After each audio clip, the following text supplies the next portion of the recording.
সংবিধানের রচয়িতা doctor B.R.. আম্বেদকরকে নিয়ে স্বরাষ্ট্রমন্ত্রী অমিত শাহের বিতর্কিত মন্তব্যের প্রতিবাদে সোমবার উত্তর দিনাজপুর জেলার ইসলামপুরে বিক্ষোভ দেখালো শহর তৃণমূল কংগ্রেস নেতৃত্ব। এদিন এক বিক্ষোভ মিছিল পৌরসভার ডরমিটরির সামনে থেকে শুরু হয়ে ইসলামপুরের বাস টার্মিনাসে সংলগ্ন দলীয় কার্যালয়ে গিয়ে শেষ হয়।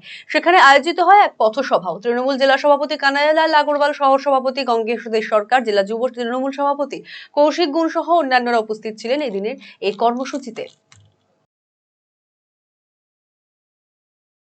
अमित शाह बोले अभी एक फैशन हो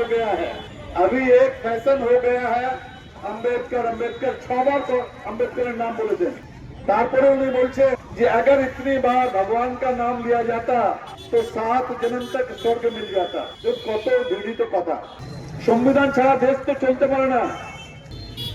এই বি.আর. আম্বেদকর যিনি ল মিনিস্টার ছিলেন, ওনাকে দায়িত্ব দেওয়া হলো যে আপনি একটা সংবিধান রচনা করুন, যেই সংবিধানের মধ্যে সবাই থাকবে, সবাই রাইট টু ইকুয়ালিটি, সবার সমান অধিকার থাকবে।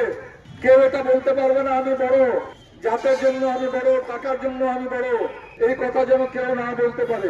সেই হিসাবে বি.আর. আম্বেদকর একটা সংবিধান সমিতির যিনি সভাপতি ছিলেন, বি.আর. আম্বেদকর, উনি সংবিধানটা রচনা করেছিলেন।